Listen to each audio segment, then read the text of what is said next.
গভীর রাতে পদ্মা নদীতে নতুন কেনা স্পিডবোট নিয়ে ট্রায়াল দেওয়ার সময় একদল সশস্ত্র সন্ত্রাসীর অতর্কিত হামলায় 4 জন আহত হয়েছেন। শুক্রবার ভোর 3টা থেকে 4টার দিকে গোপালনগর মণি পার্কের নিকটবর্তী চর দামোগদে এলাকায় এই রোমহর্ষক ঘটনা ঘটে। স্থানীয় ও পুলিশ সূত্রে জানা যায়, মণি পার্কের মালিক মনিরুল ইসলাম মণি কিছুদিন আগে এমবি বোল্ট মেরিনার নামে একটি উদ্ধারকারী স্পিডবোট কেনেন। শুক্রবার ভোরে তিনি তার ব্যক্তিগত দেহরক্ষী শরীফুল ইসলাম ববি, চালক বাদশাহ ঢালিম ও রেজা মোল্লাকে নিয়ে স্পিডবোটের ট্রায়াল দিতে পদ্মা নদীতে নামেন। অভিযোগ উঠেছে, পথিমধ্যে 3টি স্পিডবোটে আসা একদল সশস্ত্র সন্ত্রাসী তাদের থামার নির্দেশ দেয় এবং ফাঁকা গুলি ছোড়ে। নির্দেশ উপেক্ষা করে এগোতেই স্পিডবোটটি লক্ষ্য করে চতুর্দিক থেকে শুরু হয় একতরফা এলোপাথারি গুলিবর্ষণ। স্যান্ডেলিনা সো, রূপচর্চায় আভিজাত্য।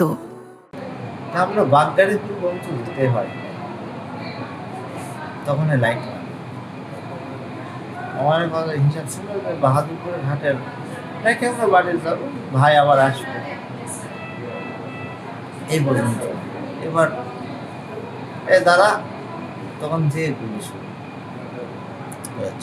একাচ্ছর উপরে বোর্ডটা মজবুত, তাই জন্য আমরা 3 জনে নাহলে 3 জনায় চলে যেত, নকল যেত। প্রত্যক্ষদর্শীদের দাবি, প্রায় 1 ঘন্টা ব্যাপী এই হামলায় অন্তত 150 রাউন্ড গুলি ছোড়া হয়। হামলায় মণি পার্কের মালিকের দেহরক্ষী ববি গুলিবিদ্ধ হন। তার শরীরে 2টি গুলি লাগে। অবস্থা আশঙ্কাজনক হওয়ায় তাকে দ্রুত ঢাকায় পাঠানো হয়েছে। এছাড়া স্পিডবোটের কাচ ভেঙে মাথায় আঘাত পান মনিরুল ইসলাম মণি এবং পায়ে গুলিবিদ্ধ হন চালক বাদশাহ। নৌ পুলিশ সূত্রে জানা গেছে, আক্রমণের শিকার স্পিডবোটটির বাইরে প্রায় 25টি এবং ভেতরের অংশে 30টিরও বেশি গুলির চিহ্ন পাওয়া গেছে। তবে হামলাকারীদের প্রতিহত করতে স্পিডবোটের ভেতর থেকেও বৈধ লাইসেন্সকৃত অস্ত্র দিয়ে পাল্টা গুলি চালানো হয়েছিল কিনা তা খতিয়ে দেখছে পুলিশ। আমরা যেটা দেখলাম, বাইরে এটা এক্সপার্ট ওপিনিয়ন ছাড়া সঠিকটা বলা কঠিন। আমরা যে ফটো দেখলাম, বুলেটের আঘাত বাইরে দেখলাম এটা 25টা না, 25টার মতো হয়, মানে 25টা, আর ভিতরে দেখলাম আনুমানিক মানে সংখ্যাটা 25টা। তো হয়তো আমাদের যে এক্সপার্ট ওপিনিয়ন, এক্সপার্ট আসলে বলতে পারবে অ্যাকচুয়ালি কয়টা আঘাত এনেছে বা যা হয়েছে।